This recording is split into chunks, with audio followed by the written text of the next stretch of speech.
Welcome back to another episode of Day Zero Lessons. Today, we're super excited to have an incredible entrepreneur, Mike, who is the founder of ButcherBox, which is essentially a meat subscription company based in the US. And Mike has such an incredible story from growing and starting a couple of companies to finding ButcherBox, which now does a couple $100 million in revenue, which we'll get into. And you've never raised external capital. That's right.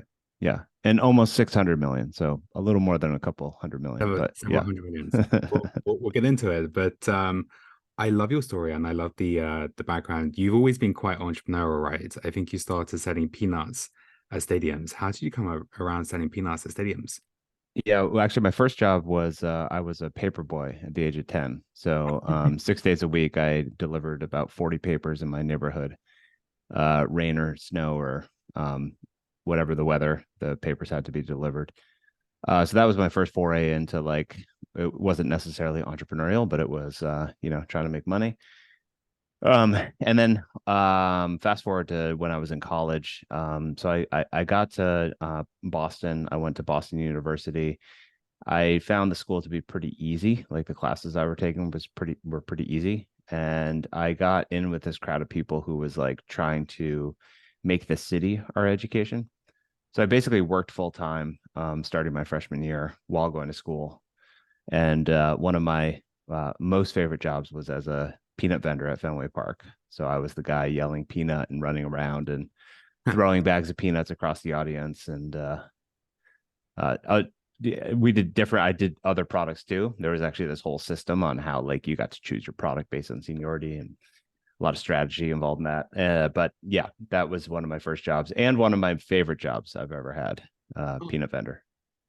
And you became quite creative in collecting the money, right? This might be not true or might be true, but to get With the the money, tennis ball. yeah, Yeah. Yeah. No, that's true. That's true. you color in a tennis ball. Oh yeah, so I actually worked at the Boston Garden in Boston, so where the Celtics and the Bruins, the hockey team play. And I always got this product, the Chipwich, which is a chocolate chip cookie, ice cream, chocolate chip cookie. And I could huck that thing into the 300 level. So I could like the 300 level is like the top rafters. So I would stand on the floor, somebody would yell for one, and I would throw it like up in the air and over to that person. Then the question was, how do you get money? Because what are they going to do? Like throw it down? Um, is got a tennis ball, made a hole in it, like cut a hole in it, and then threw them the tennis ball. They'd stick the money inside the tennis ball and throw it back to me. Uh, and what I found was, and this is true for like many things in life and many things that you're marketing, what I found was people didn't even necessarily want the chipwich. It just became the novelty of getting something thrown to you from like, 50 yards away. That was like why they were buying it. Right. And many times you want to tap into this like irrational side of what people are looking for versus like, oh, I need this product. I need a chipwich right now. That doesn't work nearly as well as like, whoa, that's cool. It gets thrown to you. And then there's a tennis ball involved. Like, okay, I want one too. Yeah. And so I would just crush sales just because I came up with some like novel way of selling. And I guess this led to starting, I guess you can call it your first proper company, right? CustomMade.com. Tell us the story. What was Custom Made all about and what happened? Yeah.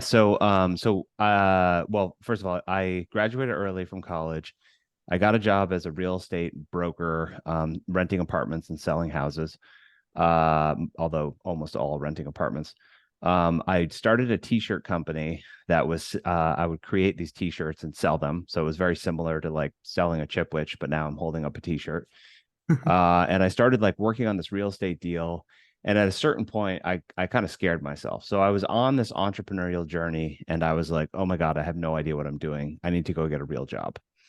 And so then I slept on the couch of a friend of mine's house for about 4 months and had one suit and went on about 75 informational interviews to get into commercial real estate. So like real estate with a collar and a tie on. And ended up getting a job as a real estate developer, which I did for 3.5 years.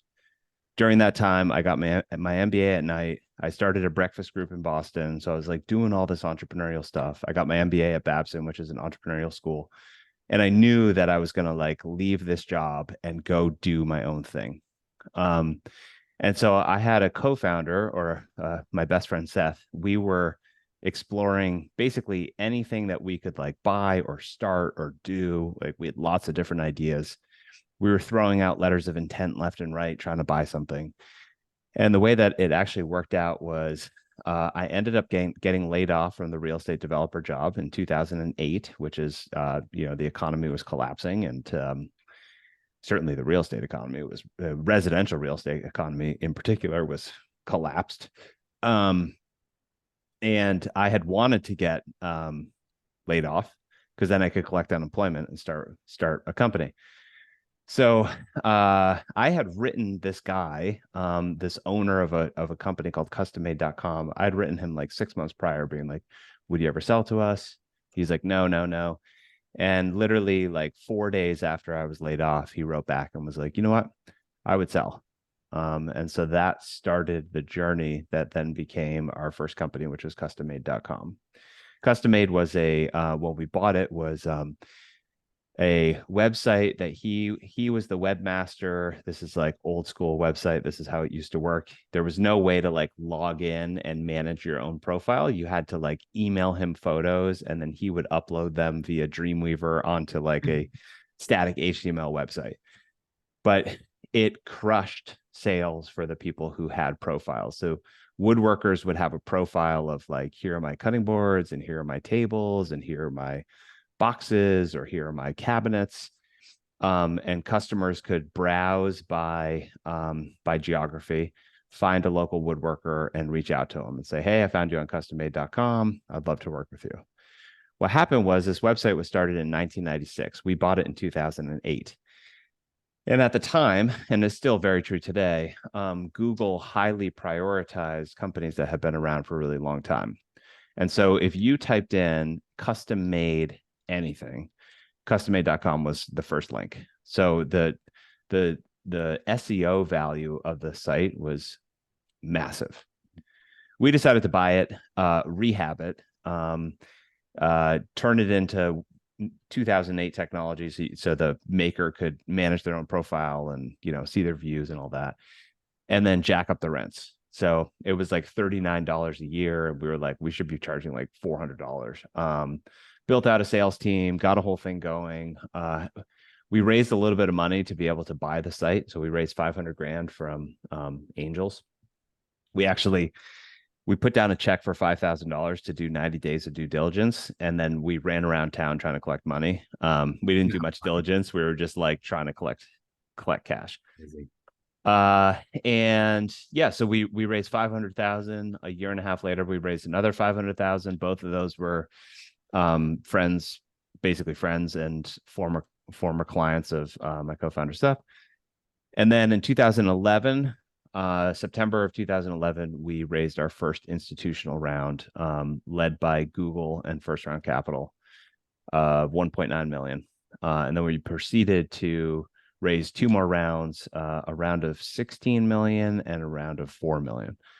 It was actually a round of 4 and then a round of 16. And then the company, we went under. So by the end, we had raised about $30 million of outside capital, 5 rounds of financing, and the business didn't work. And we actually had pivoted it, which I'm happy to talk about, but we had pivoted it from a listing service for woodworkers into a marketplace for custom stuff, where much like an Upwork, you would say, "This is what I'm looking for," and makers would bid on it, and you'd hire one and watch them through the process on our platform. And ultimately we took a process, the customization of a product, and which is very, very high touch, and we tried to make it all online, and that didn't work.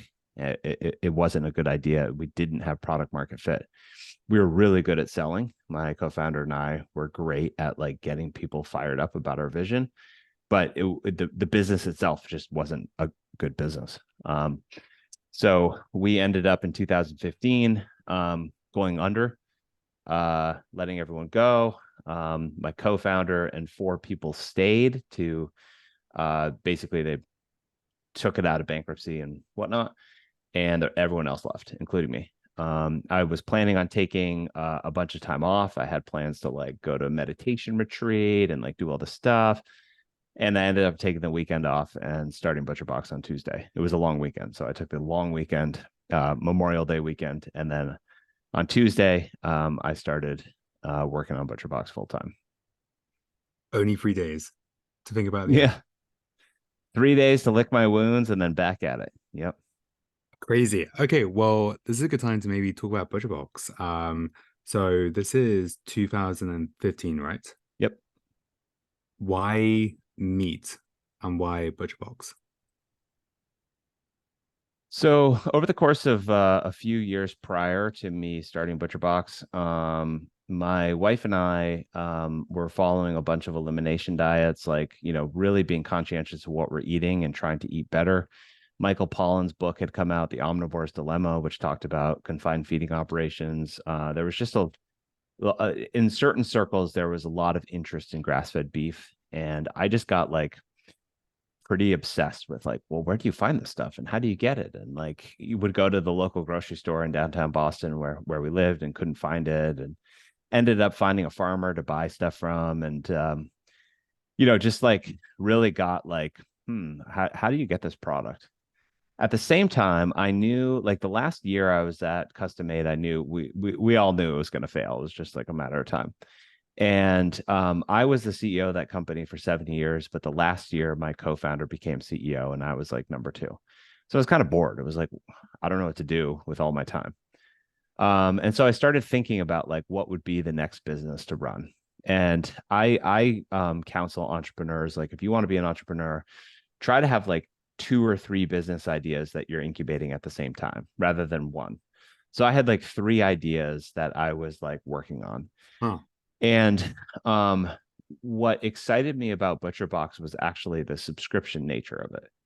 I had early days custom made. It was a subscription. Subscription businesses are amazing because like you start your revenue at last month's revenue, right? Now you obviously have churn to contend with, but if you make 10 grand in the month of February, come March, you start with that 10 grand. And then anyone you add to it, you can so you can grow very quickly. I was very enamored with this idea of like the Tim Ferriss 4-hour work week, where I would have like everything outsourced. And as long as I sent people a box of meat that met their needs, they would stay. And then I could just send them another one. So the whole thing was built on this idea of a hobby business, like a set it and forget it subscription business, solving a problem that I had, but it wasn't like, oh my God, this is going to be a massive thing. I was really thinking like, I was quoted, there's an article out there where I said, if this thing has 1,000 subscribers, it's a really sexy business. Nowadays it's like that's what we expect to like be adding a day. It's like the scale has completely changed. But so which brings me to a point, which is I think oftentimes entrepreneurs think that they're in control. And the best analogy I have is it's like having children. For those people who have children, you recognize that your job is to like put up guardrails and keep them safe, but that they're going to become whoever they want to become. And I feel like very much what I had intended ButcherBox to be and what ButcherBox wanted to be were wildly different. And now I'm along on the ride. I like have the tiger by the tail, but it's the one deciding where it's going. What did you intend it to be? A small hobby business that covered my monthly nut while I went off and explored the next big thing. Yeah. Okay, so take us back to the early days, meat subscription, meat delivery, grass-fed beef in particular, right? It's Yep. pretty hard. How were you sourcing the beef? So I couldn't figure out how to make this business work. Like it was an idea, but I just had no idea how to make it work. And I met this guy. Well, I actually reached out. I like hunted him down on LinkedIn, but he was the former head of operations of Omaha Steaks. Right, which is Omaha Steaks. 100 years, right? Yeah, Omaha Steaks been around for 100 years. It's the only at the time it was the only real like direct to consumer meat thing out there. There are a few smaller players, and so I reached out to him and he's like, yeah, I'll help you. And then I told him what I was trying to do, and he helped me build out the program. So he helped me find a cutting facility, a shipping facility, which was actually the same place, and then helped that facility find basically animals raised to the claims that we were looking for. And grass-fed beef was the big one. But as we started talking to people, because we did a Kickstarter to get going, and as we started talking to people before the Kickstarter, we wanted to send a box for $129, and we thought it'd be like 8 to 10 pounds of meat. And when we were talking to people, they're like, oh yeah, like I don't eat that much beef, so I would never do a monthly subscription. And we're like, oh, well, what if we added chicken and pork in there? They're like, totally. Yeah, totally. I would do that. And I have trouble finding like well-raised chicken and pork. We're like, perfect. So we moved from grass-fed beef immediately because we couldn't send someone a box every month. And we launched with beef, chicken, and pork. And now we've expanded into tons of seafood and bison and lamb and a whole bunch of other stuff. But yeah. How do you operationalize so early, right? I mean, you have 100 customers, you can probably get a couple of cows, couple of chickens, couple of pigs. Yeah. But then when you get 1,000 customers, 10,000 customers, you have to very quickly operationalize, I'm assuming. How did that process evolve for you? Yeah, I mean, so the reality was that the product was out there. It just was much smaller and didn't have like distribution channels into like every grocery store where people could access the product. So it was a question of finding the product. After at a certain scale, which is where we are now, like there, I guess the best way to describe it is that people aren't eating more meat per capita, right? Like average American eats 220 pounds of meat. That is not changing. I mean, it changes slightly, but it's not changing much. So we're not like convincing people to eat more meat. We're convincing people to eat meat that was raised differently. And so what happens is it's almost like a diversion, right? Like actually every cow starts out the same, and then most cows end up in the feedlot. So as we've grown, and especially with a subscription business that we can predict pretty well, we're just telling the farmer, like, don't put it on the feedlot, grow it this way. Or we're telling the chicken farmer, like, we need the chicken grown to these standards, or the companies that we're working with. So what's actually happening in the industry as a result of us and our growth is the industry is changing how they're raising animals to be able to satisfy our demand. But early on, like really early on, the thing that we did, which again was because we wanted a hobby business and I didn't want to raise money, was we sent people basically whatever we wanted to. So you got to choose beef box, beef and chicken box, or beef, chicken, and pork box. And the reason why was because if you don't do that, then you have to carry a bunch of inventory and hope that people are going to buy the ribeyes, but you don't know if they're going to buy them. They might not. And so what we did was, Blue Apron had already paved the way for this type of thing where you actually didn't get a choice. We were going to send you whatever we wanted to. We were going to send you recipes, but none of the other ingredients, just like, hey, here's a recipe, but like, here's your box. And the really cool thing was so in this curated box, we'd have box 1, box 2, box 3, like which box we're sending you.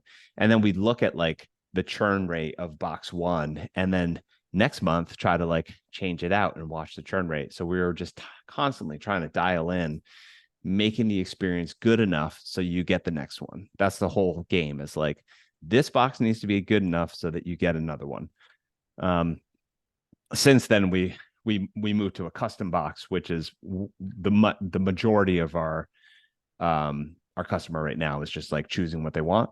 But back then, as a result of not raising money, we stumbled into, or we had to architect a business model that like fit in with not having money to carry inventory. That's pretty smart, right? And when we think about founders who are building great companies, first of all, it takes a long time to find that kind of product market fit, build that brand. Yeah. You guys went down a different route. You used influencers, I think, which enabled you to reach your first $35 million in revenue.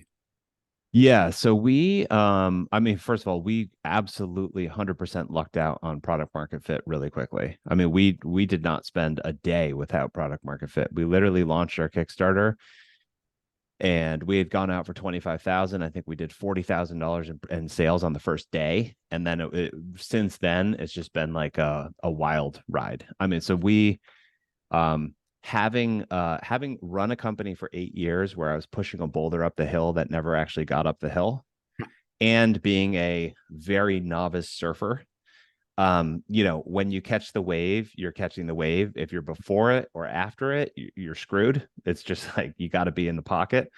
So, we absolutely caught the wave, and I think that has nothing to do with how smart we are. Just to say, during the Kickstarter campaign, we launched a Kickstarter campaign. It was a 30-day campaign. I wanted to do that so that we could like not raise money and get pre-orders and see if it was actually a thing. I was willing to spend $10,000 on the whole Kickstarter, getting the company up and running, and that's all the money that has ever been put into this business. So we launched the campaign, and we had reached out to like anyone on Twitter who had ever mentioned grass-fed beef, and we're like direct messaging them and being like, hey, like we're starting this company, and like, would you promote us? Because we're trying to like create the grass-fed revolution, and we know you're interested in grass-fed. And this one guy, Chris Kresser, who is a paleo doctor in California. The paleo diet is like a diet where you're trying to eat more like caveman. So it's meat and some fruit and some vegetables and seeds and nuts, and like that's it. He posted something that was like, this is pretty cool. I should find that tweet. But it was just kind of like, hey, I've told you grass-fed beef. This is a pretty cool company. And we saw a flurry of like signups from that tweet. So when you'd go into the Kickstarter like admin panel, we saw like Twitter as a refer, and I think I had like 10 to 20 like signups over the course of like 2 weeks. And we're like, whoa, like that's something. And so we ended up just continuing with that strategy and reaching out to like anybody in the paleo space, Whole30 space, like keto space. Keto came on in like 2017, but like all of the people who were like eat healthier. And we reached out to them and we were like, hey, we started this company because I was trying to eat healthier. And now and read your articles about why grass-fed beef is better. And now we have a source for it. So what we'd like you to do is to email your audience and tell your audience like, hey, I found this great source for grass-fed beef. It's ButcherBox. Here's a link. And because we can't pay you because we don't have any money, what we'll do is we will pay you on a residual. So every month that your customer gets a box, you're going to get a check. This was 2015 and 16. Which again, like influencers have completely changed since then. Now it's like a lot more like pay up front type of thing. But back then we just found this pocket, this beautiful pocket of like, and if we had like raised money, I think we would have just dumped it into Facebook. But because we hadn't raised money, we were like, hey, will that work? And these influencers said yes. And what ended up happening is they did very, very well. So we had influencers who were getting like, $10,000 a month, just from like emailing their audience once a quarter. And they were like, this is great. I'm just going to keep doing it. And interestingly, we inadvertently stumbled into this amazing moat around our business. So as other companies came online in 2018, 19, 20, and started selling meat in the mail, right? Not nearly our claims, in our opinion, but meat in the mail. The influencers are like still getting checks. So like, why would you ever mess up your income stream, right? It's like, I'm not going to promote that company because that company like it doesn't pay me every month. And so it was a pretty interesting, and I think like one decision that I made, and it had a lot to do with how traumatizing raising money was in my first company. One decision I made was I'm not raising money. And then from that decision, there's a whole bunch of things that we kind of stumbled into, like our influencer strategy, the fact that we had a subscription, the fact that we were this curated box. All of those were actually built out of like this primary constraint. And I think that's important for like, as you're starting companies, to be like, just to like, I have revisited, should we raise money? I don't know. But like, that was like a truth. It was like, nope, that decision's made, and now we have to make all these other decisions because of that decision being made. But I wasn't like constantly thinking about that first decision. And I think it's like important to start with some principles, some things you want to stand for, and then build off of it. Hmm. The influencer marketing strategy, that's super smart. So essentially, for the audience listening, for every box that the influencer signed up, they would receive a royalty every time Yeah. their customer continued to sign up, right? Yeah. So it was like $10 to $15 or something like that. So like let's say you have an email list of 100,000 people, you get 1,000 of them to sign up, and these numbers were like pretty accurate. It's like a 1% type of thing. So 1,000 people sign up, and all of a sudden you're getting a check for $15,000 to $20,000 a month until that person burns off. And we used gosh, I forget now. We used some sort of like affiliate tracking software that just handled the whole thing. So it was very easy for us to like make the payouts and, you know, whatever. No, same influencers, they still receive the payouts today. Yeah, a lot of them do. But the influencer market has changed now. So the influencer market now is not like, a couple things happened. One was a lot of these influencers now have their own products. So they have their own line of vitamins or their own line of protein powder or their own line of like leggings or apparel or whatever that they make a lot more money off of. And so the arbitrage, like, oh, these people have a lot of influence, and if they say buy my product, people do, Um, is kind of over, right? Like, so now, and they're like, hey, you're going to take a spot that I would normally sell X amount of vitamins. So in order for me to do that, give me 10 grand. And so it becomes it's, and we were talking before the call about how I think scaling a company like ButcherBox today would require completely different techniques than it did back then. I think it would be very hard to convince people, influencers today, to just like send an email to your audience yeah. and we'll hope for the best. Like that worked in 2016 and 2017. We also like, you know, I think oftentimes I can get on these calls and just talk about like the arbitrage and the marketing and all that.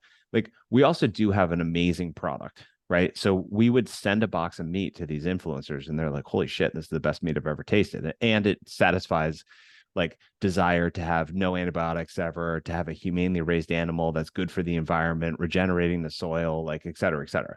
So it's not like they were just like hawking whatever. It's like our product is actually amazing. I do think that that's one piece that like sometimes gets lost in the shuffle is like you need a good product, right? Yeah. You can't just like market your face off for some, you know, shitty thing that doesn't work. The D2C companies or the subscription based companies that are doing well or are going to be able to navigate through the next decade have to have an amazing product, and you have to be obsessed about that product getting better every day. So I think we came on the scene and actually solved the problem. Like this meat it was not accessible. It's a lot more accessible now, although a lot of companies are cutting corners and like I don't really trust what's in the grocery store, but it wasn't accessible. And so these influencers are like, you should eat this way, but they actually like didn't have anywhere to point their customers to, Yeah. which is, so we were like really solving a problem for them. But yeah, I think it would be a totally different beast right now to try to get this company going. Yeah, exactly right. And we see this with founders. If you have an amazing product, hopefully the churn is low versus super high, right? Mike, how do you manage churn versus growing the company so quickly? Yeah, well, I mean, the dynamics of a subscription business are really great at the beginning and then can eat you alive as you go. So what I mean by that is, as I said before, it's January, you do $10,000 in sales. Great. Okay. So the next month, let's say you churn out 10% of your customers, which would be pretty bad, but like kind of, you know, standard for a food subscription company. So the next month, you have $9,000 worth of orders. If you're able to sign up the next $10,000 worth of orders that you signed up last time, now you have $19,000. You repeat it for another month, now you have 28,000. So you're growing and growing and growing pretty quickly, pretty exponentially. our revenue was 500,000 the first year, 5 million the second year, 30 million the third year, 105 million the next year, 220 million. Then COVID hit, we did 450, then 550. So like your growth is just like can be, if you catch the right thing and you can retain customers, can just be like astronomical. But then you get to a point where, let's say you're still losing 10% of your people a month, which again is like not great. You'd want to work on that, which you need to, because the numbers just get so big. But if you're at like $100 million company, that means that every month you're losing $10 million in revenue. And so you have to replace that. And the problem with subscription businesses over time, especially if you raise a bunch of venture capital, is in order to replace the next customer, they're actually more expensive and they tend to not behave as well as your first customer. Because you have your original adopters who like, they're just like really into grass-fed beef and they're like, oh my God, this solves my problems. And like, I'm early in this company and I'm super loyal. And over time, you're like advertising on Facebook or like putting up TV ads or whatever. You're finding people who are not the early adopters. They're more in the center. Those people are a lot more fickle, a lot harder to keep, and a lot more expensive to get. So what happens in a subscription business over time is you're ratcheting up your CPA, and then CPAs in general raise over time. And your LTV, or your lifetime value, or basically how much money you make off that customer over their lifetime, erodes. Right. And so then you get into this dynamic, especially if you raise money and promise them that you could grow the same way that you did years prior. You get into this dynamic where like you're just dumping more money down a pipe that is getting harder and harder, like I guess like narrower and narrower, less people to advertise to. And those dynamics can make a subscription business really hard as you go forward. Which again is like, you know, if you can do it without raising money, then you can kind of like last long enough to figure it out. But so in our business, we are constantly trying to not tread water. And I'll just say that like this year as D2C has been really tough, and the cost to acquire a customer is really is more and more. We've been treading water, which essentially is like we lose a certain number of people per month. We can like add the same number of people per month, but essentially we're just kind of like not growing, which is unique for us because we spent 8 years just knocking out of the park in terms of growth. Where you find your really cheap growth is on the actual member side, right? So one of our core values is being member obsessed. And part of that is understanding what your member is looking for and trying to satisfy that within the product that you're doing. So for example, if we could get people on average, a customer buys a box every other month. If we could get a customer to buy a box every month, because, you know, whether we're sending them stuff that they're more likely to eat, or we're inspiring them to grab stuff out of the freezer and cook it, or whatever that might be, we double the size of the business. That's all we need to do, right? And so a lot of our work is not even just trying to acquire new customers. That's obviously a department of people who are stressed out every day about acquiring customers. But there's also like, how do we hold your hand and help you eat better? Help you eat better by planning, help you eat better by inspiration, help you eat better by getting you a better product. All of those things are on the table. And where we're going as a company, where we want to continue leaning into, is really dialing in that piece of our business. Like if you call us for a customer service complaint, I want to be helping you cook your dinner tonight. Because why not? Like, or inspiring you to cook it.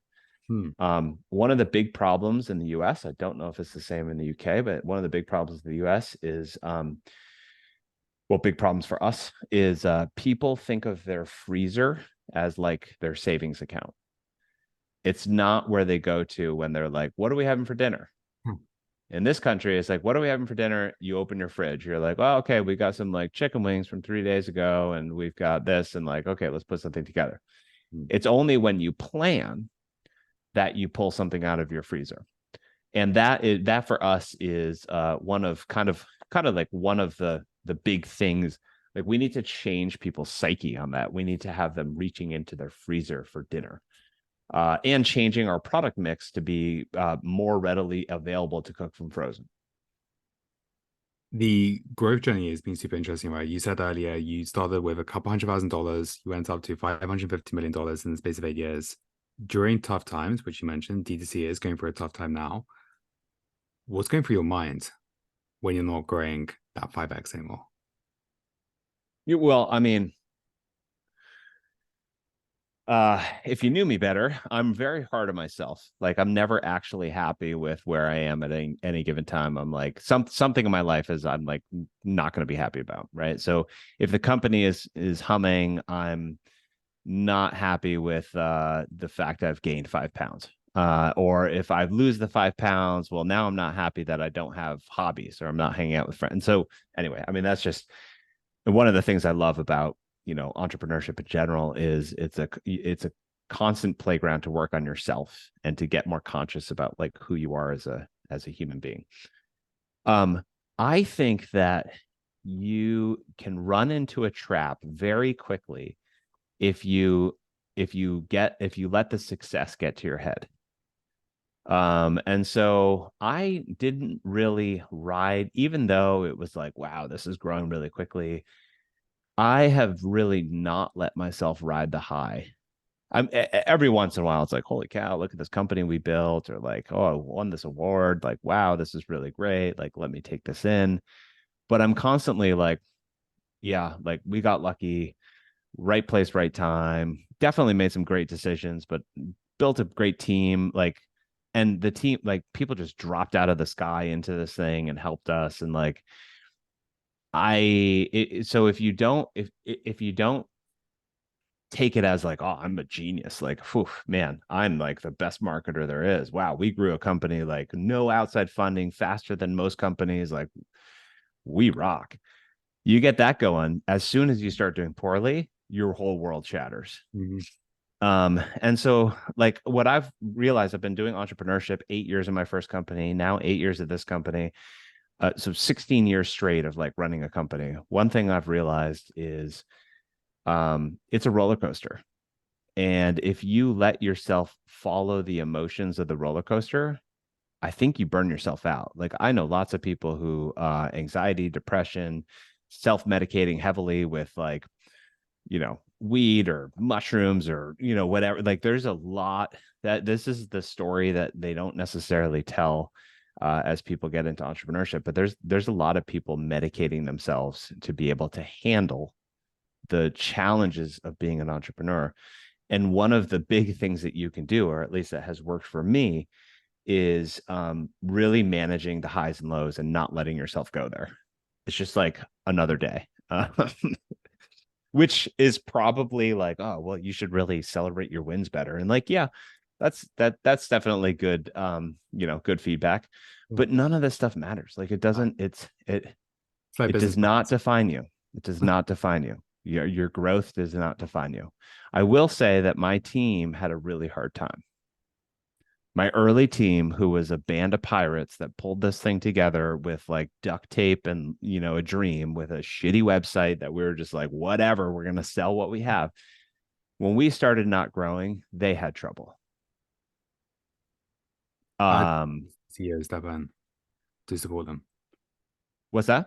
How did you, as the CEO, step in to support them?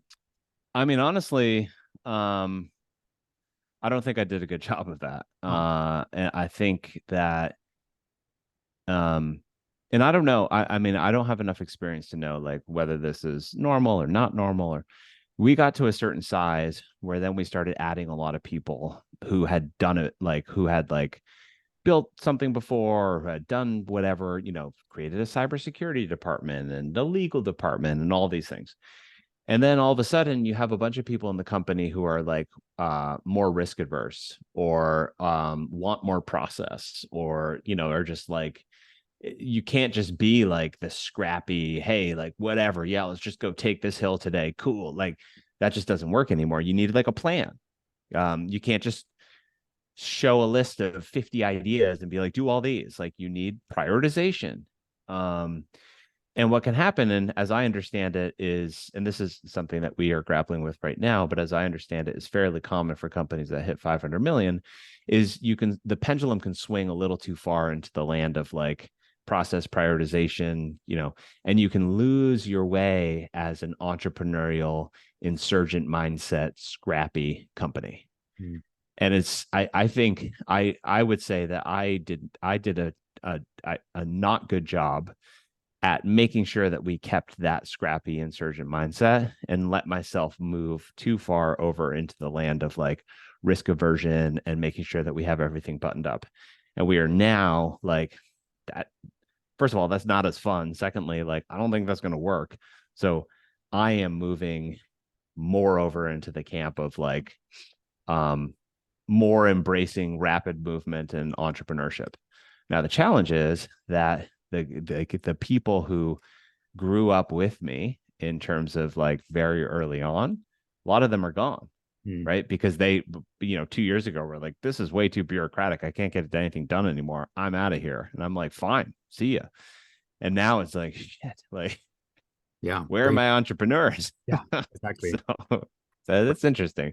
It's great to there's a great book called Founder Mentality by Chris Zook that I just read, and like the good news is like these problems, and that's true for everything. Like the problems that you think you're having that might be unique as an entrepreneur, like they're not unique. Everyone else has them too. So find a group. I'm a big believer in like YPO or EO, which are global organizations. I'm a big believer in surrounding yourself with other people who you can just like, hey, this is happening, and it's like, oh yeah, that's happening to me, or that happened. Having mentors, having groups of people, and really just keeping yourself in check, I think, is incredibly important as you go on the ride, because it's very emotional. It's an emotional ride for sure. Super emotional. How do you keep yourself in check? Well, I mean, uh I'm in YPO, and before that I was in EO, so I've been in a forum for like 14 years or something like that. Meet with them monthly to talk about the problems. I do therapy. I do medicated journeys. I do meditation. I try every day to show up better as a like more conscious as a human.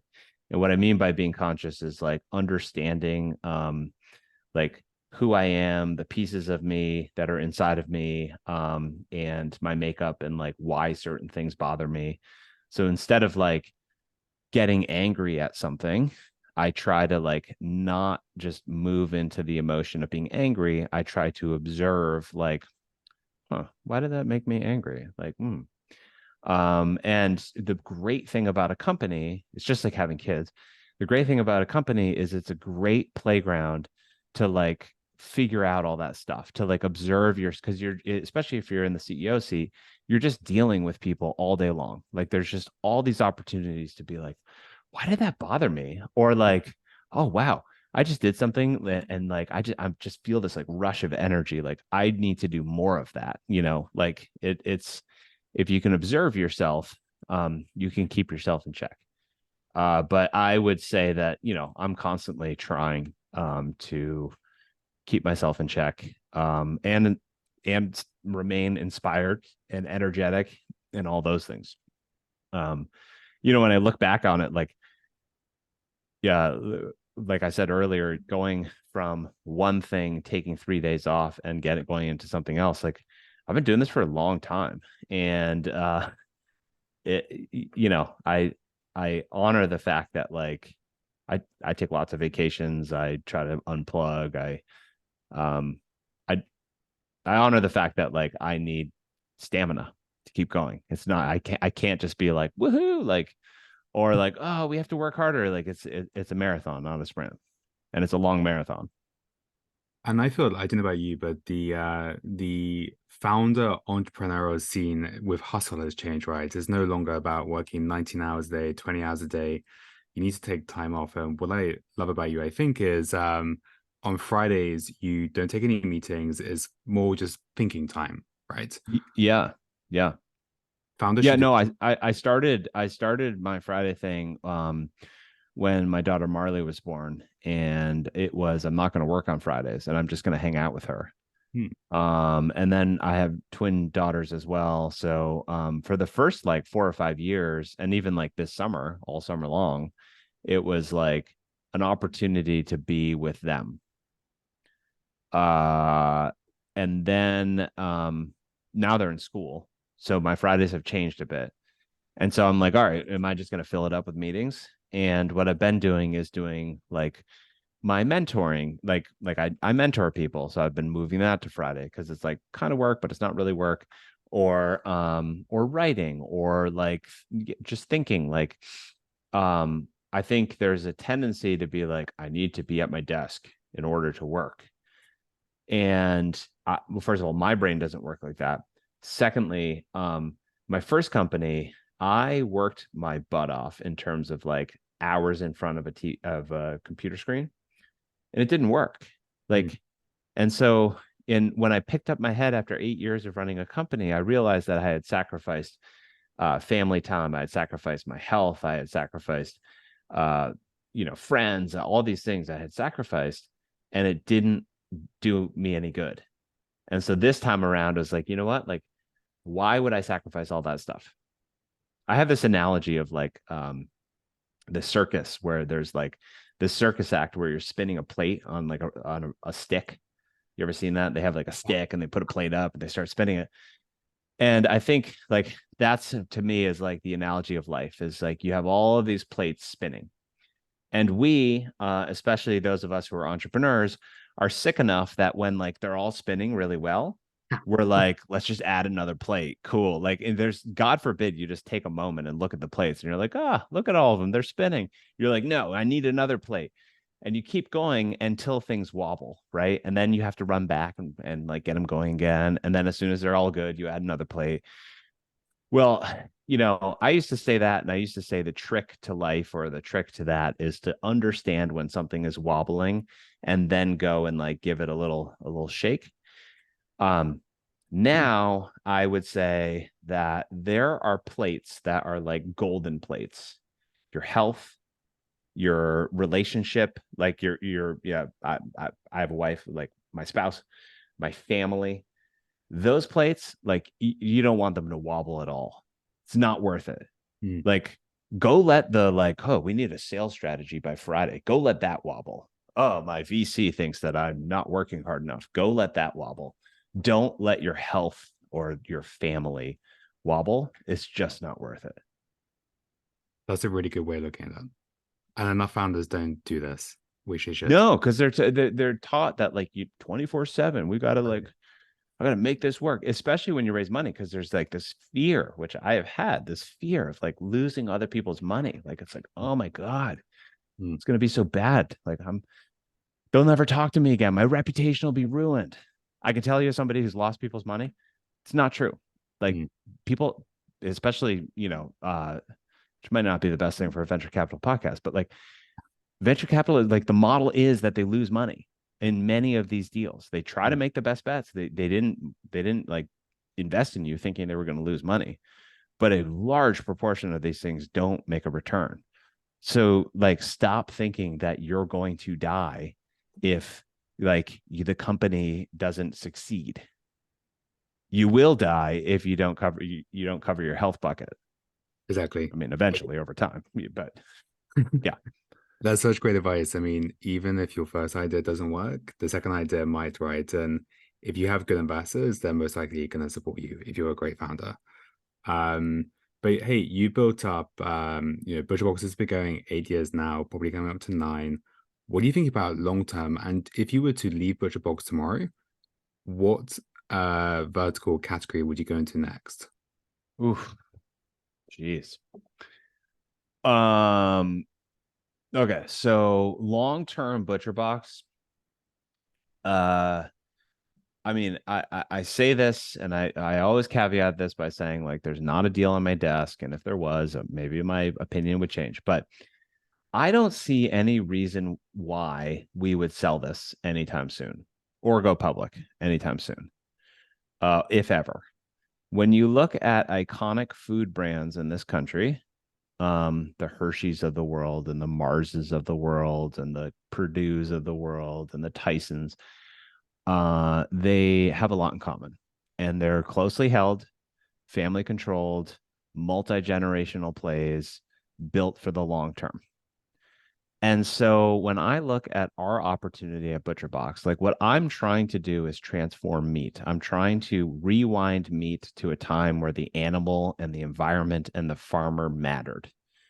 And that, unfortunately, in this country, really since the 1950s, it's been all about size and scale and profit margin and food safety. And like, we're just going to like raise the animal, however, and give them all the antibiotics possible and bleach them on the way out. And like, it's safe and cheap, so it's good. And there's a new customer out there, or we are helping that customer have a voice, which is like, I don't want to eat that way anymore. Like, I feel guilty when I eat meat raised that way. I want meat raised right. I want the animal to be honored and treated humanely. I want the farmer to be paid a living wage so that they're not in crippling debt and about to lose their farm. I want the environment to be honored and thought about. Like these are, I believe that's where meat is going. We want to stand for that. We want our brand to be known as the brand that like actually is working to change those things in a Mm. system that is very broken. And I think in order to do that, we just need to take a time horizon that is like ungod, like a very long time. And so what I say is like, we're well capitalized through our, our members and our profitability. And we have a great team. And we just take a perspective of like, what would 25-year hold look like? What would a 100-year hold look like? Like, how do we set this up for the next generation? Because it might just take that much time to transform an industry like meat. So like, I'm not Mm. going anywhere. I don't have any plans on going anywhere. I plan to grow this thing more and more, um, and see where we go. And again, prefaced by saying, if a huge offer came, like I'm not sure. I would probably I don't know. I would probably Right. have a bit of a crisis in Yeah. terms of how my mission, my personal mission, and the company kind of like fit in. But You think if you were to go out tomorrow and do this for vitamins, do you think you could replicate the ButcherBox model? no, no. We D2C right now, there's a lot of issues. And so we have been looking at adding companies to our portfolio, more in the frozen shipping subscription based businesses. But even that, like we haven't seen things that were like, oh yeah, this like works, let's do this. Hmm. We see a lot of stuff that's like kind of a not a great business that has been artificially propped up via venture capital dollars that now there's a reckoning, and it's like, but it's not like necessarily a great business. Hmm. um we do know, like I would say, the intersection of frozen fulfillment, which is hard to do. There's a lot of like, complexity, zip codes, how much dry ice, etc. So frozen fulfillment, subscription model, and meat or meat adjacent, like something that would be like part of the plate. That is the sweet spot that we think that we could play in. So I also own a smoothie company called Smoothie Box. Things like that make a lot of sense. Yeah. But I mean, maybe a vitamin company that is like, all of the like the organ meat of animals, possibly. Like maybe that would fit in, but it seems like it's pretty far from where we are. Smoothie box, what's that? Frozen smoothies delivered to your door. That's cool. Yeah, it's interesting. I mean, Smoothie it's box. like all of these businesses come down to like customer acquisition costs and like lifetime value and your churn curve, right? And so Smoothie has a steeper churn curve than Butcher to start with, meaning like month one, month two, month three, you just like hemorrhage people because if they don't get in the practice of Yeah. drinking a smoothie every day, you're going to lose them. Mhm. But then once there's a practice, like once they've had a few boxes, they're a super sticky customer. So in that case, it's all about building the habit, getting people into this daily smoothie. It's like with, fruits and vegetable and seeds, and like they're made to be really nutritious and healthy. And yeah, so that works well. Awesome. Okay, before we finish, you said in one of your interviews, every entrepreneur should have a personal visionary plan. Yes. What's your visionary plan personally for the next 12 months? I'm going to come back to you in 12 months and we'll ask if you've accomplished it. Ooh. Well, for one, I don't necessarily think that people's personal visionary plans should be shared. Like, it's fine if you want to, as a way to build accountability. But I think the whole point of a personal visionary plan is to be super bold in what you're writing, and then not necessarily have to defend every single thing that you put in there. So I wouldn't answer the question of that, but I'll give you some tidbits from my personal plan for the next 12 months. One, we need to get on a growth path at ButcherBox, or we will get on a growth path at ButcherBox.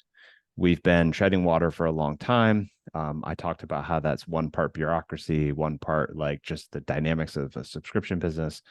But I'm going to figure that out, and we are going to grow again. Two, I am I have I want my family life to be better. I think my wife and we've been married for 12 years. We're trying to figure out how to like be better spouses to each other. And that is something that like I am absolutely going to be focused on in the next year. And then the other one, which I learned recently, I think on TikTok, is I've been really into this like annual Masogi thing, which is there's a book called The Comfort Crisis, which is like annually go challenge yourself to something like really hard, really physically challenging, and then don't talk about it. So I did one, but I'm not going to talk about it.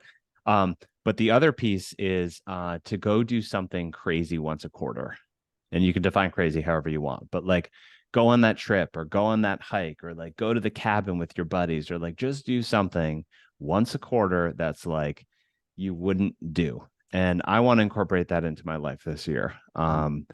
Because the idea is if you did that, if that was a practice that you had, I'm 42. If I did that for the next 40 years, I would have like 160 amazing experiences that I like collected. And all it takes is a little bit of intention. Um, so that's a bit of a flavor of the type of things that are in my head. That's such great advice to end. Well, thank you so much, first of all. Such an inspiring story. I think this will resonate with so many founders. And I think it's so incredible. You've never raised external capital yet. You bootstrapped this to where ButcherBox is today, and we can't wait to see what you guys do in the future. Thank you. Appreciate it.